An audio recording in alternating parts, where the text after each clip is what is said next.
નમસ્કાર, હું મંગળુભાઈ ભગત, સુરેન્દ્રનગર જિલ્લા કોંગ્રેસ ઉપપ્રમુખ. અત્યારે આપણે વોર્ડ નંબર 7 છે ને, આવડો વોર્ડ નંબર 100 નો હોય, 7 હોય, ભોયરા ભેગા સમજી લ્યો, એટલે 100 હોય છે કે 7 હોય.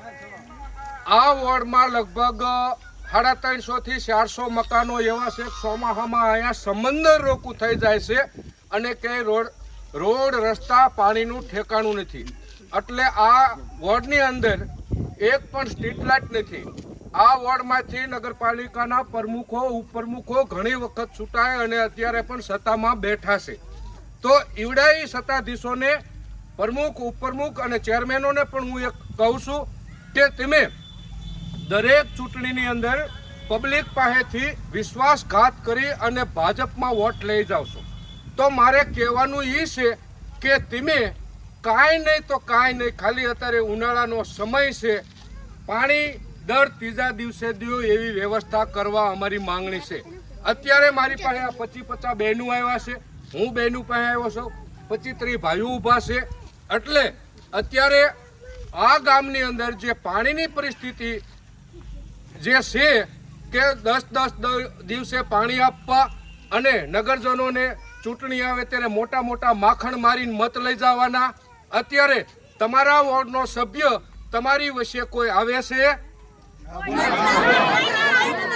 બરોબર. અત્યારે ચૂંટણી પૂરી થઈ ગઈ છે, ચૂંટણી વહી ગઈ છે, તમે મને મત નથી આપવાના એ પણ મને ખબર છે, પણ પબ્લિકની પીડામાં હું પીડાવશું.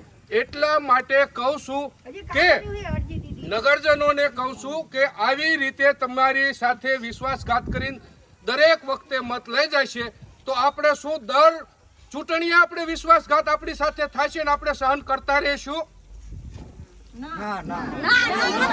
બરોબર. હવે અત્યારે મારે કોઈ પાસેથી વોટ લેવાના નથી. ચૂંટણીને 4 વર્ષ બાકી છે.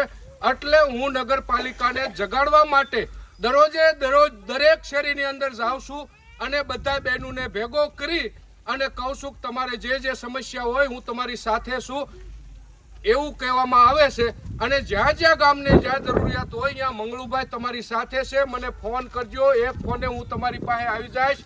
આ નગરપાલિકાને અને એમના સત્તાધીશોને, એના સંગઠનને અત્યારે એમનો ઘમંડ 7મા આસમાને છે. પબ્લિક મતનું કે ને ત્યારે બીજા હોય છે ને અત્યારે બીજા હોય છે.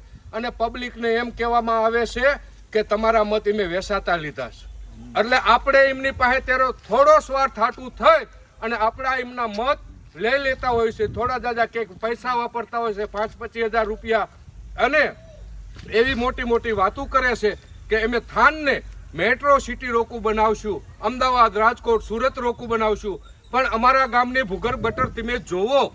તમે આ 12 મહિના ઉપર થવા આવી નગરપાલિકાની નવી બોડી બેઠીને પ્રમુખને ઉપપ્રમુખને 25 સભ્યોને હું કહું છું કે તમે આખા ગામની ગલી અને શેરી જેવા એક 25 જોયું હોય તો હું આજ રાજકારણ છોડી અને તમારી હારે બેસી જાઉં.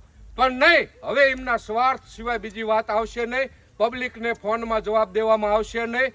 અને બીજું એક પણ મારે અત્યારે કહેવું છે કે હમણાં પેટા ચૂંટણી વોર્ડ નંબર 1ની હતી ત્યારે આપણા પ્રમુખ ઉપપ્રમુખ નગરપાલિકાના બધા સભ્યો અને 25 જણા આવતા 1 નંબરની વોર્ડની જનતાને મોટા પોતા મૂકી અને મત લીધા. વિશ્વાસઘાત ઈવડાઈને હારે કર્યો છે. અહીંયા પણ અત્યારે 10 દિવસ સુધી પાણી નથી આવતું. એટલે નગરપાલિકાના પ્રમુખને તો હું